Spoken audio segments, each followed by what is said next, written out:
Great. Thanks so much, Wendy. We really appreciate it. So today we're going to talk about 8 action items that you want to take for your annual career audit. And I'm going to kick things off with updating your resume, which is a pretty important part of this, which is why obviously it's going to be the first thing that we talk about. So it truly is important to maintain a strong living resume. And the term living resume simply means a version of your resume that is up to date with your recent and relevant skills and contributions.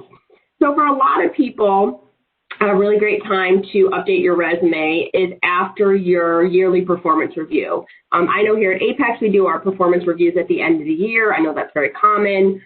So, a great time to update it would become January. Reflect on what did I do last year? What were my big achievements?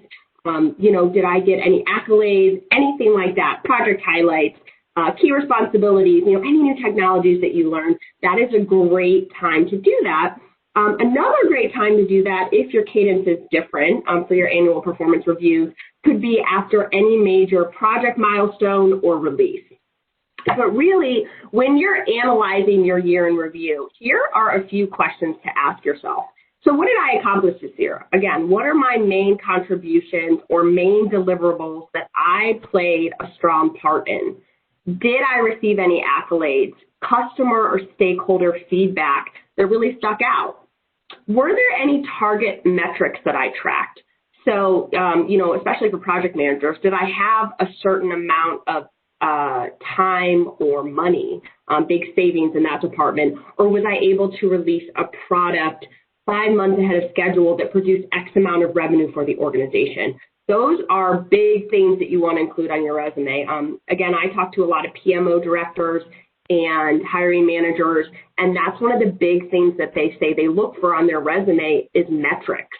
I hear a lot, I don't want a laundry list of what a project manager, a scrum master, a business analyst does. Like, I want to see the value that they added. I want to see some of those, highlight some of those key project metrics.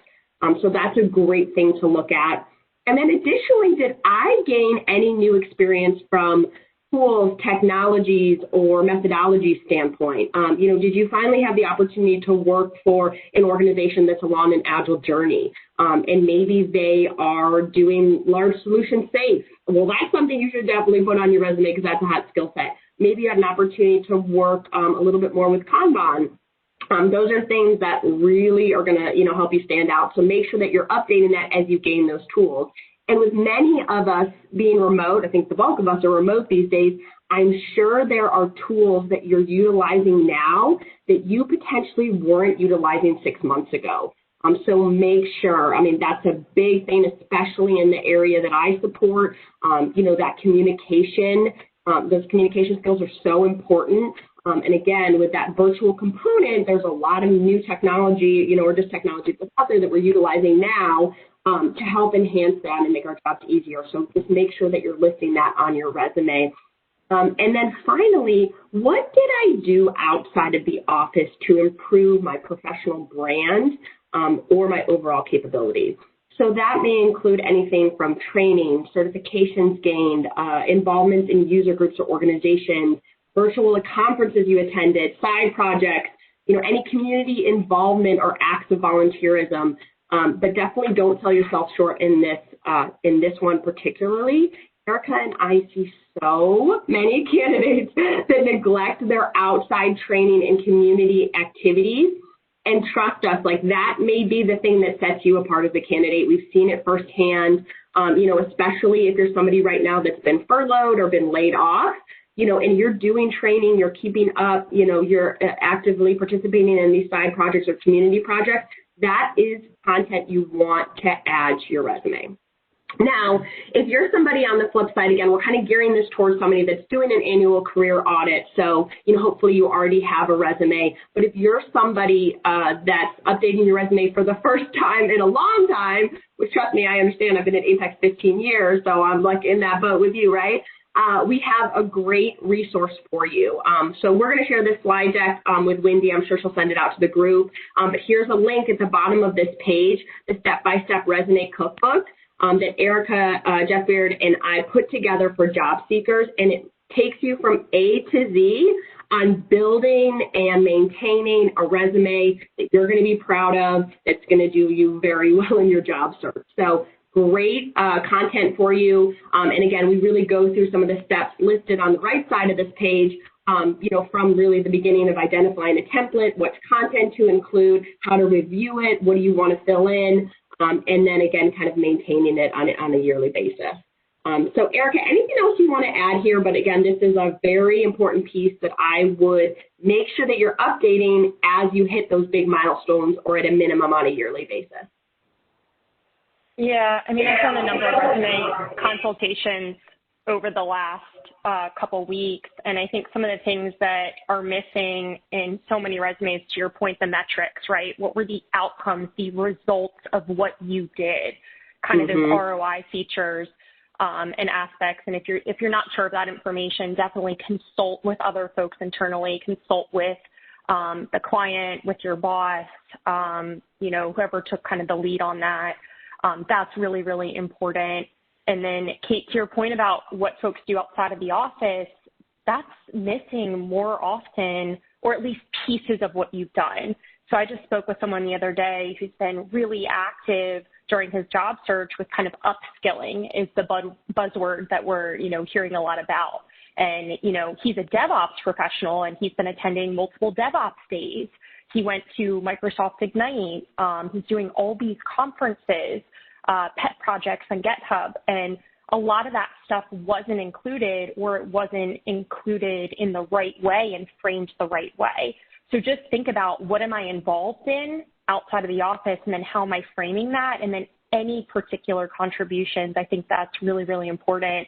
And then I think the other mistake I've seen on resumes a lot lately is how to summarize outdated experience. And it is true that you can't have a resume that's 4 to 6 pages. You need to have kind of a short and sweet version. So really make sure you're looking at how you're kind of, summarizing that outdated experience. And we give you examples in this Kids Cookbook. Yeah. Yeah, that's a great point. And I've had a manager tell me directly, if a resume is more than 3 pages, I'm going to throw it away. I'm not even going to look at it, even if they're an amazing candidate. So definitely keep that in mind. Yep. And for the questions the folks asking, can we throw the link to the resume cookbook in the chat? We will 100% do that. But it's a free resource on the MS SQL Tips site. Kate and I write a lot for MS SQL Tips. It's an online community, which got to give them a plug-in if you're looking to update some of your knowledge in the area of kind of just data, business intelligence, great free resource, but we'll drop that link in. Thank you for doing that, Wendy. So this takes us to kind of our second audit action related to kind of the digital branding component. And you'll see as we're going through this that we tried to turn this into a checklist for you. Kate and I are both huge fans of checklists. They make everything a little bit easier, attainable, add a layer of accountability, if you will. So LinkedIn is a huge one. It's probably more important than your resume. This can be seen as a digital resume at this point.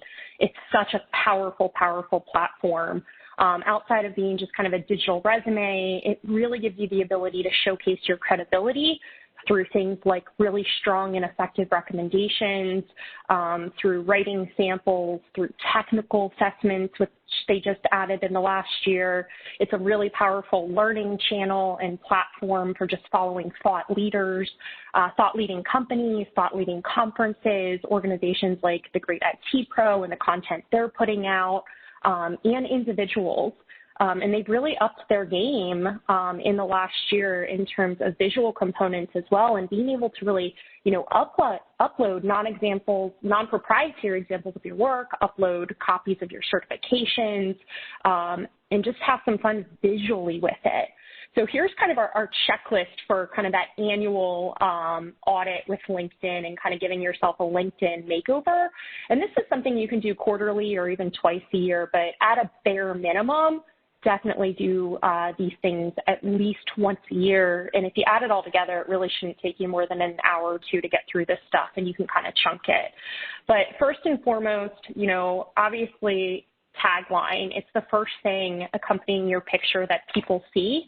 is that accurate for what you've done and where you want to go?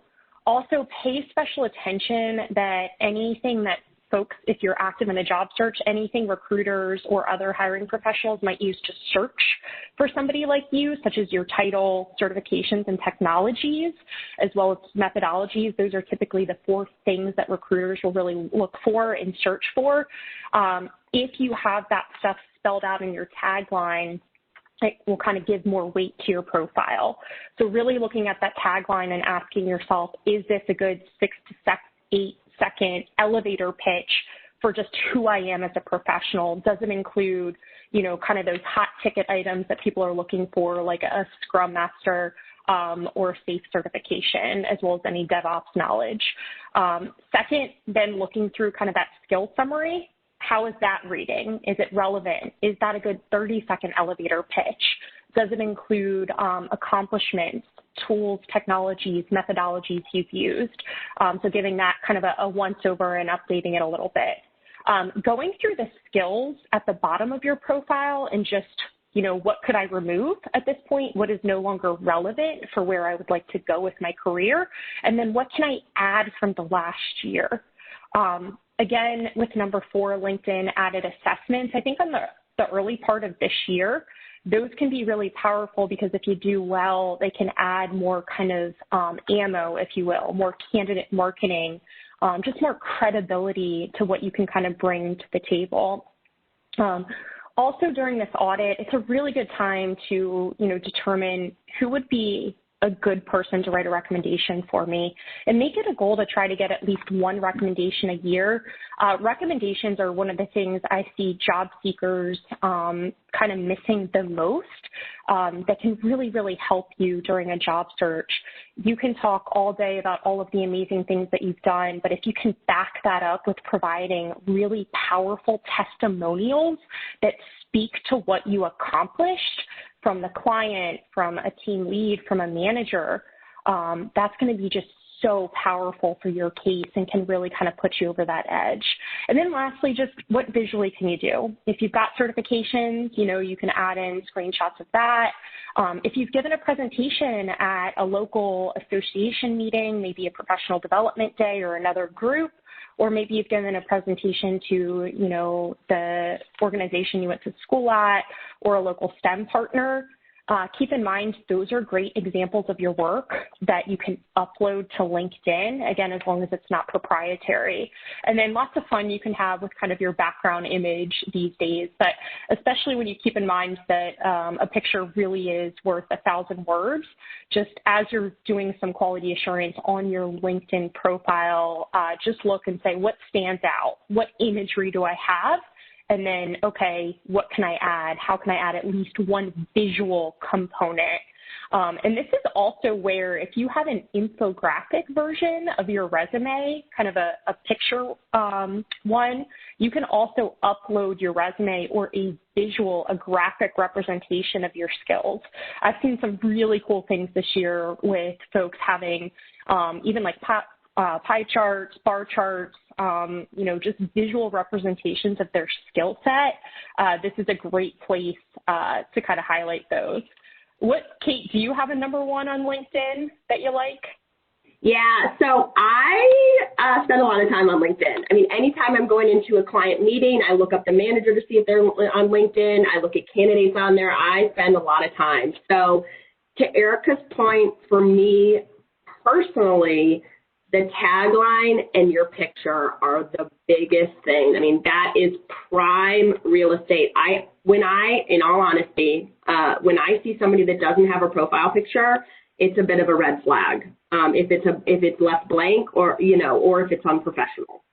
So I think that is something absolutely, you know, and you don't need to go get something super fancy, you know, like a fancy headshot. You can have, you know, somebody, you know, take a nice professional picture, but you need to have something there. And then the tagline, this actually just happened.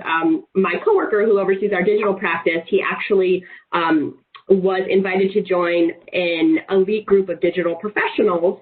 So he updated that on LinkedIn, which was what he should have done, but he didn't realize that when you add something new to your experience, it automatically updates your tagline. So people were freaking out, and they were like, did David, are you leaving Apex? Like, what's going on? And he was like, oh my gosh, no, I'm not leaving. I just like got accepted into this group. So I had to explain to him like, hey, it automatically updates your tagline, and that's what people are seeing. So of course he switched it, but it's truly one of those things that people notice. Again, that's that prime real estate. And I know a lot of people think, hey, maybe I don't need to have a banner picture. That's that lawn picture behind your profile picture. But that can really be something that sets you apart. To Erica's point, you can put a lot of interesting things in there. Maybe it's the city that you live in, or, something you're passionate about. But that's another great way to kind of show your personality. Again, these little things don't take a lot of time, but it really shows that you care about your professional brand. Do we have any questions coming through, or are we good? I think we're good. If I could add a number 7 to this slide, it would just be checklist item, make sure you're connected to the associations and the groups that you're involved with, because everyone's making a push to put out more content. So if you're not already kind of doing that, like what groups am I a member of, going back through kind of your school history, are you connected and following Great IT Pro? Just make a quick list of what you're involved in. And make sure you're following and connected to those organizations on LinkedIn as well. Absolutely. All right, so let's talk about trends analysis. So are you trying to understand the current trends around your skill set or the skill set that you're trying to move into? And, what tools, technologies, methodologies are being adopted by companies? What's hot, basically? And I know this may seem obvious to a lot of people, but from our perspective, this is a question we get from prospective candidates and job seekers on a regular basis. Truly, like, what are you seeing in the marketplace? What's hot? What do I need to focus on? What should I include in my resume? And understanding trends and building a training plan around those trends truly has a positive impact in so many ways. It not only improves your marketability as a candidate, your overall brand, your resume, but it can help in your overall confidence. And again, identifying these trends is simple, and then it's figuring out, okay, what am I going to do about what I've identified? So we've highlighted some of the best ways to determine the current trends, and really there's a variety of sources that you can rely on. So first and foremost, asking recruiters. We always recommend find a few recruiters, 2 to 3, maybe 4, 5, that support your skill set. So, I think this is a whole other conversation that we could have, that we could spend a lot of time on working effectively with recruiters. But ultimately, if you're a project manager, you want to make relationships with recruiters that support project management openings, not somebody that's, working on a help desk support position, a security analyst the next day, or project manager, somebody that lives and breathes project management, knows what companies in your area hire project managers, knows what the skill sets that those hiring managers are looking for. And again, we recommend having different relationships because, as a staffing and solutions provider, we support a different client base than others. Nobody has the same exact client base. So it's good to have your options open, but definitely ask recruiters, when you're talking to them, you're talking about your resume and your experience, ask them, what are the top 1 to 2, 2 to 3 skills or technologies clients are requesting for project managers lately or for business analysts lately, whatever your skill set is. I mean, easy as that, okay? Second thing, pay attention to any topics, information being released at your local meetups, user groups, any other community events that you're involved in from a technical perspective. Are they really focusing on security lately or, data analysis skills? And it's like, maybe I should beef up my SQL or Tableau skills. It sounds like that this is something that could be really relevant in the marketplace. So that's another great resource to use. Of course, any technical trends reports. So technology news articles. I'm sure a lot of you follow content. To Erica's point, LinkedIn is a great place. Make sure you're following these groups, getting your news. I get a lot of my news, maybe all my news from LinkedIn and various resources that I follow. But technical podcasts, the ThoughtWorks, Technology Radar, DICE does a really great tech trends report. We've linked it at the bottom here. So there's a lot of content out there for what's hot and what's trending. Again, if you're a project manager, of course, PMI has great intel on, the kind of the latest and greatest. And then any members of your local community. So, especially those that may have gone through a job search and have a similar career path to yours. A project manager that just got a new position, what was the client asking for? What were the key skills that they were looking for? That's a great great thing to interview them on. And then job alerts is another great opportunity to kind of see what's trending. You can sign up for job alerts. Apex has them. Almost all of the job boards has them. LinkedIn has them. But really, as you're getting these job alerts for positions in your area, spend a few minutes jotting down what are the technologies that are required? What are the technologies that are preferred? A lot of times those preferred technologies, at least from what I've seen, over time, they kind of move up to those required technologies. So that's something, if you're seeing a trend there, absolutely focus, and then you can put that in part of your training plan. But ultimately, there is a lot of ways to analyze this trend and gather this data. And then it's what are you doing with it, which I know Erica's going to talk about next. Anything else on trends, Erica, that I missed? I think my two biggest things here, first, have a dedicated email for where you're getting job alerts and job postings. And then, you can be collecting kind of that information throughout the year and then just go in once a quarter and, respond to people that look like they might be able to help you and just give them kind of a status update is one step, but really use that as a strategy for identifying, here's what I keep seeing, here's the tools I keep seeing mentioned across job postings, and just do that exercise and review that stuff for 30 minutes, once a quarter. And then the second thing is anytime you get a recruiter on the phone that supports your skill set, just ask them, try to understand, what skill sets do you support? How many project management roles do you see a month? And once you determine that person, is really the gatekeeper for that type of role for that office, ask them one question, just what's the top, based on what you're seeing from your clients around project managers, program managers, or whatever your skill set is, what's the number one skill set I should be learning, the number one tool, the number one technology? Just ask one question around that, and that will give you the information you need to really help you understand what will make you marketable. Absolutely. So our fourth action is once you understand the trends piece of it, which is really a challenge. We've done a couple polls over the last few months, and understanding and gauging trends seems to be kind of the biggest pain point when it comes to folks trying to identify kind of their career development skills mapping strategy. I think 83% of people, of project managers on a poll that we did with hundreds of folks, said that's their biggest challenge, just understanding what is hot, what is trending, where should I be spending my time. So that's got to be part of your analysis before you put together number 4, which is your training and development plan. But then once you have that information, grab a buddy. It's always helpful to put together a training and development plan and then actually execute on that plan if you're doing it with someone who's like-minded, who has the same goals as you. So try to grab, a development partner in crime, if you will, and then really just flush out together, have a strategy, meeting or call, and just talk through, okay, what are the trends we're seeing? Maybe do a SWOT analysis, which is what you're seeing on the screen. So you really outline what are our strengths, what are our weaknesses, any potential threats or constraints, and then lastly, opportunities that exist. So put together kind of that SWOT and then come up with, all right, what are the top 2 to 3 technologies, platforms, methodologies, concepts that we should learn right now? What is our time commitment going to look like? What platforms do we want to use? What meetups or local associations should we look at, attending as part of our plan? And just, again, flush out a plan.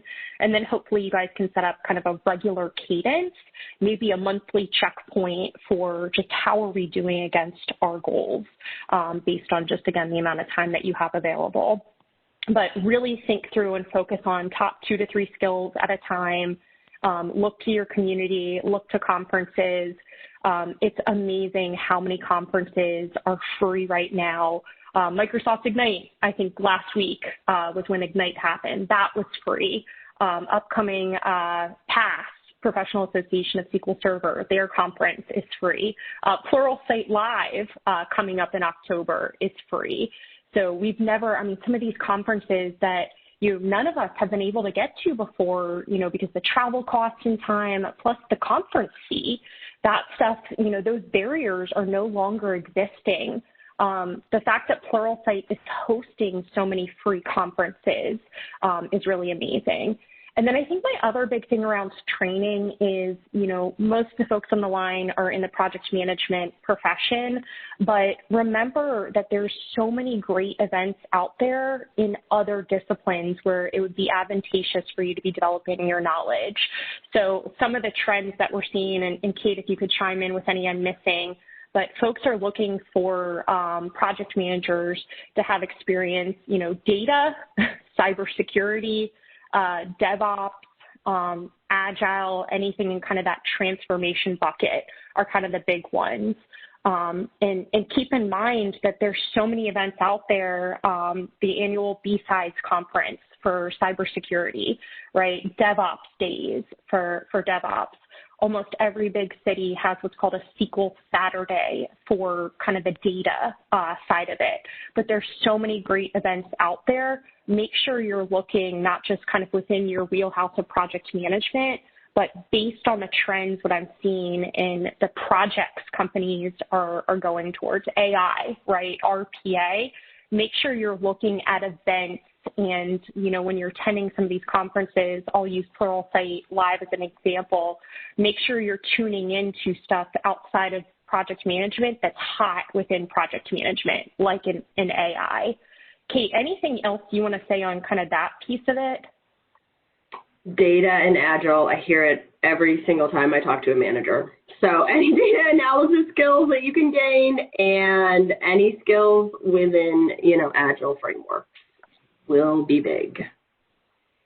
Yeah. All right, let's go on to number 5. And I know Erica briefly mentioned this in action number 2 on LinkedIn, but this is important that we wanted to make it its own action item because it's honestly one of the most underutilized branding strategies. Is collecting and then sharing recommendations, and providing compelling recommendations that communicate your skills and strengths can give you a major candidate advantage. So, people are always, I think the big roadblock with recommendations is simply that people don't want to ask. They're worried that people are going to say no. And of course you want to be mindful of who you're asking. Hopefully it's somebody that you performed well for. I've never had a situation where somebody asked me for a recommendation and I said no. So I'm sure there are situations where people would say no. But, I think, again, if you're mindful of who you're asking, it doesn't take very long to ask for a recommendation. So, when do you want to request a recommendation? I think there are a few key points that you could do this.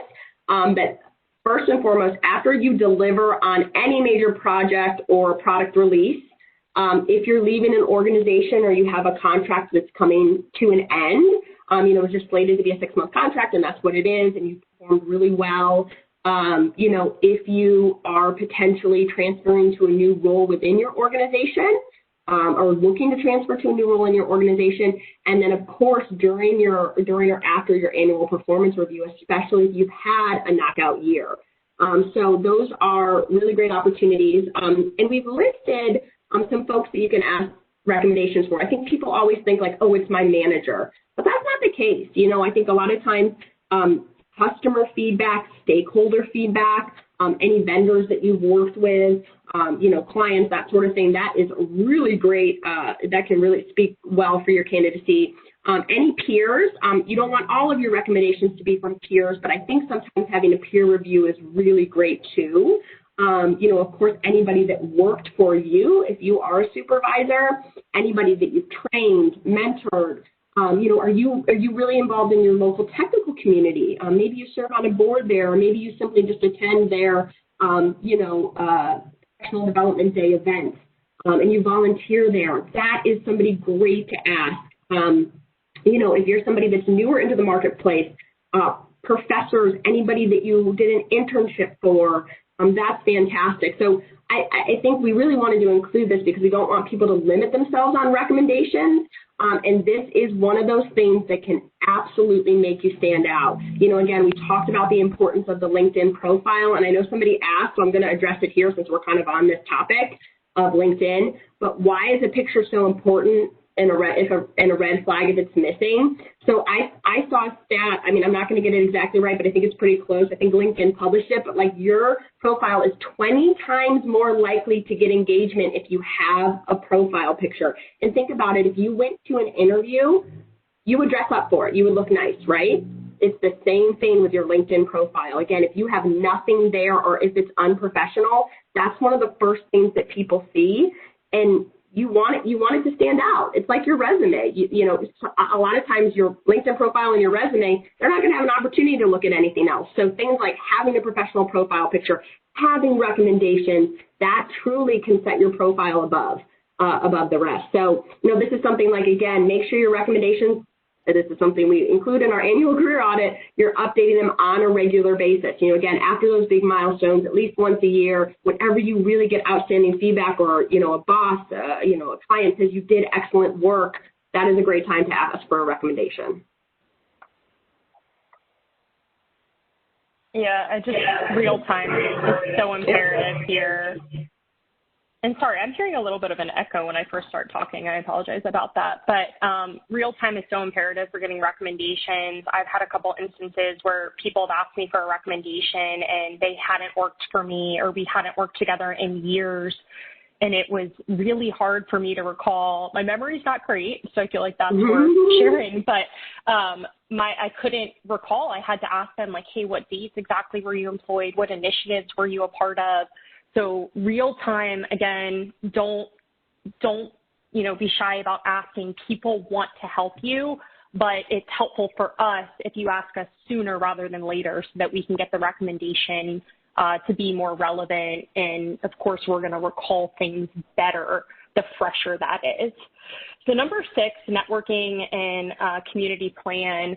This is something, just networking in general and being active in your community, I'm really, really passionate about. I've been involved in over 25 groups, which is too many, since 2007, first in Baltimore and now where I live in Tampa.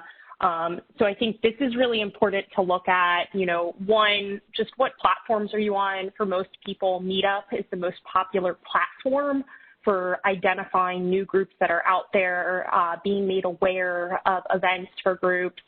It makes it really easy to share, stuff that you're going to, which is awesome.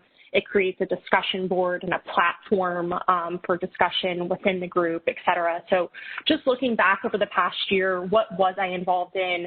Based in the trends and what I want to learn, what makes sense for me to be involved in this coming year? And then just pick a couple groups.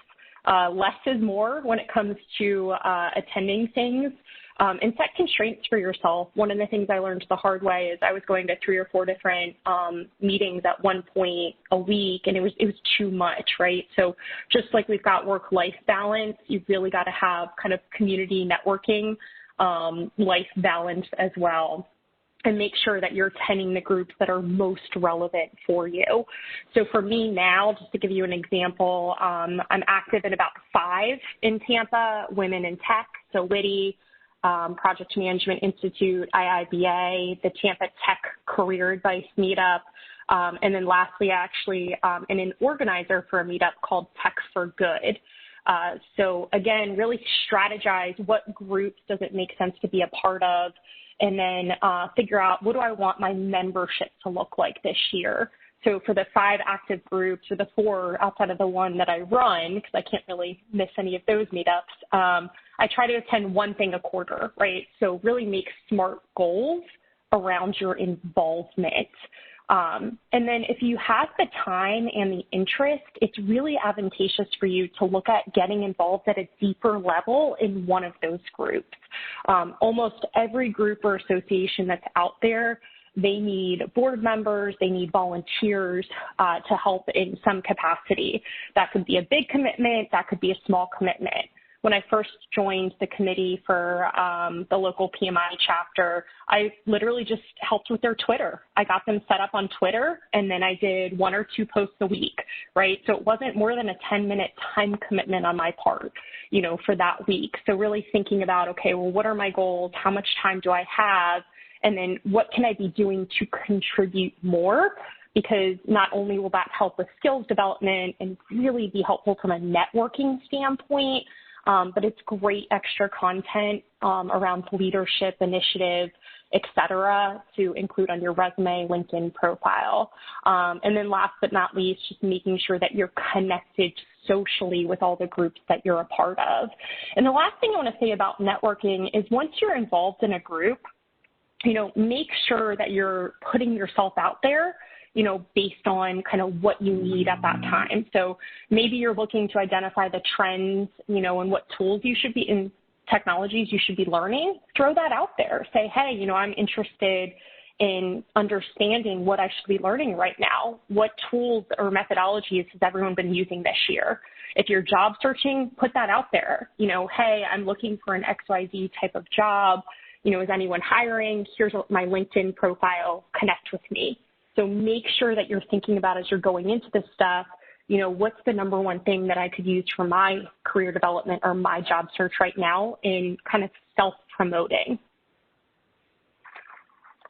And I know we've got only about 5 minutes left, but I want to make sure we get to these last two. So assessments, writing, and presentation. So I look at this, especially from my area, which, you know, again, I oversee the PMO practice group. One of the most important things that I see managers looking for is communication, strong communication skills. And sometimes that can be hard to communicate on your resume, you know, or share samples that aren't proprietary. So, you know, what are other ways that you can display this? You know, and I've seen a lot of people get really creative with their writing and presentation skills, you know, and again, showcase that either through their LinkedIn profile, through a recommendation on their LinkedIn profile. But think about things that you could do, you know, if you're involved in a user group and, you know, like this, you know, or you watch a presentation like this, you could easily summarize the presentation, publish it as a blog on LinkedIn, right, and kind of start producing some of those articles or blog posts. And then same thing goes for, you know, if you wanted to present to a local school on Project Management 101, or, you know, to Erica's point, she runs a Tech for Good group, you could present on project management to them. So what are those things that you could do that could enhance that communication, get a recommendation for it and include that on your profile and include that in your resume? You know, I think that's a great opportunity to do that. But again, when this number 7 really to me comes down to your additional candidate marketing material. What else can you provide outside of your resume, outside of recommendation, that's going to set you apart from another candidate? You know, and assessments, we talked about that a little bit before. You should definitely check those out. You know, that's a great thing that not only it tells you, you know, it's something you can put on your LinkedIn profile or your resume if you do really well. On the flip side, if you don't do really well, that's something you can add to your training plan. So assessments serve a lot of great purposes, but essentially, you know, what else can I provide to showcase myself as a candidate, and then what else can I create? You know, in some of those writing things, blogs, articles, you know, just doing presentations at local community events or meetups, that is a great way to enhance your profile and enhance your resume and your overall candidacy.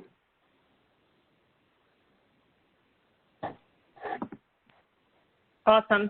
Last but not least, it's always good to keep your network of recruiters updated. I know we can be annoying or bothersome to you sometimes, but it never hurts to just go through your invitations to connect on LinkedIn, the emails that you're getting. Even if this is just monthly, do a quick quality assurance, scope them out on LinkedIn. If it looks like they're going to be a good partner, just reply to them and say, you know, hey, appreciate you reaching out. You know, I am in the project management profession. I am not looking for a role right now. And then give them a status update. My current project is going on for, a year, 6 months, but however you want to have, that contact look like, it's good to at least, connect with people real time, if they look like they could be a helpful partner to you if and when you enter the job market. Again, I love the idea of having a dedicated email address to your job search. I know a lot of educated job seekers that will just reply to recruiters that, again, look like they could be helpful, say, hey, here's where I'm at right now, I'll let you know when I'm looking, and then they move that person over to a recruiter's folder in their email, which I just think is really genius. So whether you have, you're tagging people in your email, or you've got, a list of them somewhere, make sure you're keeping that list somewhat updated, because nothing's worse than entering the job market without any warning and not having any people that you can immediately contact to be like, hey, my situation's changed, I'm actively in the market. And this will be so, so helpful if you're keeping this list of recruiters somewhat updated. So I think that's all of our strategies. I also dropped in a link to an article we wrote for anyone who's job searching with our top tips. You can get connected with us on LinkedIn. But Wendy, that concludes kind of our audit, our checklist of items in those top areas, and I'll turn it back to you. Great. Yes, thank you both so much. Any questions that people have, please feel free to post them in the chat or Q&A function of WebEx.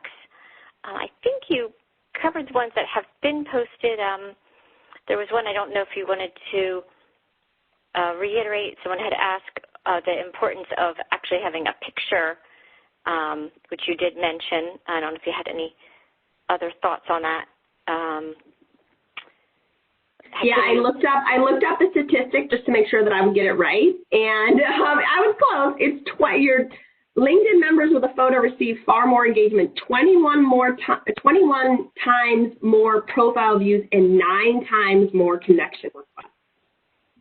So yes, a picture is very important. Great, thank you.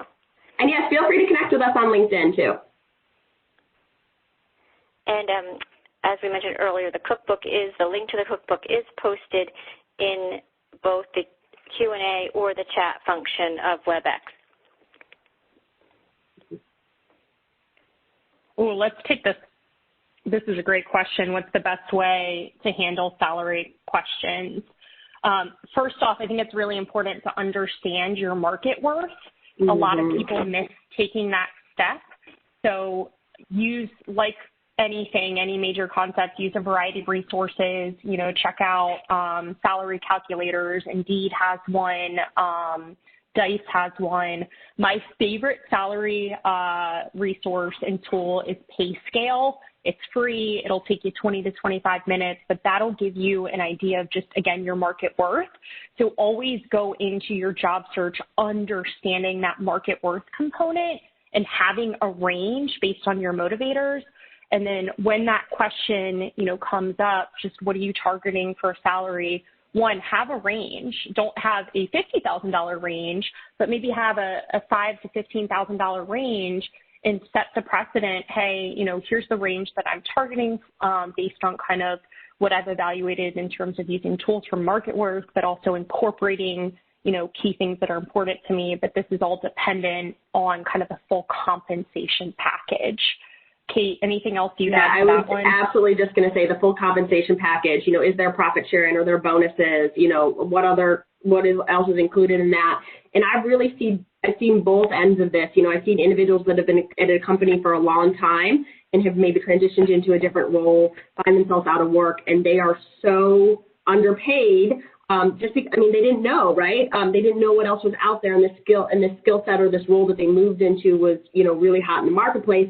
And on the flip side, I've seen resources that, maybe have taken a 2 or 3 month contract where typically those pay more, because they are so short term, and then they expect to, make $120 an hour for, a regular year contract, right? So it's like truly that kind of that middle point of knowing, what is the market, what is the supply, what is the demand, especially where you live.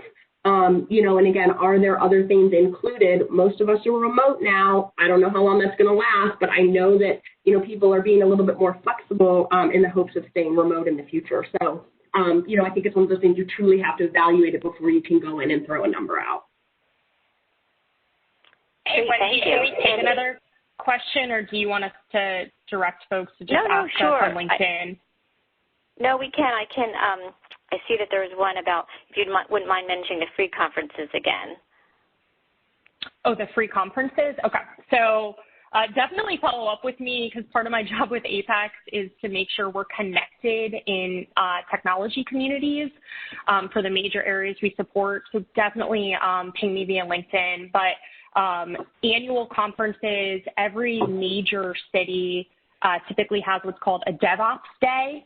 They have a SQL Saturday. B-Sides, B-S-I-D-E-S, is the cybersecurity conference that a lot of cities have. Pluralsight Live is a huge tech conference that's coming up in a couple weeks that is free for the first time ever. Gosh, there's so many conferences out there right now that are free. Kate, any ones in your world that I missed?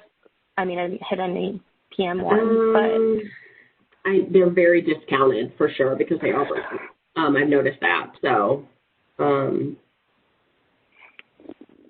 I want to answer, Raymond, I know you have a question about salary rate being highly discounted. I actually have not noticed that. So the big things that I've noticed in trends when it comes to the salary or rate piece is I think clients are realizing they can get access to talent, again, now that we're all remote, they can get access to talent outside of their home area, which has made it maybe a little bit more competitive. But on the flip side, I think it gives candidates the opportunity to go after jobs that they never would normally be able to go after because of the remote component now. So I actually think it's been quite good for both sides, and at least in my space yet, I have not seen that rates have changed over the last 6 months. They've been pretty consistent. Who knows where we'll be in a year from now, but at least as of right now, things are staying steady. Great, thank you both. So just a couple reminders. PDU code for today's webinar will be sent to you via email. And if you would like to become a premium member of the Great IT Professional, please visit the subscribe page at greatpro.org/subscribe. Premium membership is $199 per year. It does allow you unlimited anytime access to the online library of content, which includes 1,000 PDU hours. You can also try out the mobile app, which I mentioned earlier, at greatpro.org/mobile. And just checking back, any last-minute questions here? I think we covered them. But certainly, if you have additional questions later today and the days ahead, feel free to reach out to Erica and Kate. Their email addresses are on the screen, cmurray@apexsystems.com and ewoods@apexsystems.com. So again, feel free to reach out through email or LinkedIn. If you have any questions on the Great IT Professional, you can reach me at wendy.nolan@cai.io. That does conclude our webinar for today. On behalf of Kate, Erica, and CAI's Great IT Professional, thank you all so much for joining us. Thanks for your time. And thanks to both of you, Erica and Kate, for being here and sharing your time and knowledge. Thanks, everyone. Have a great week. Thanks. You too.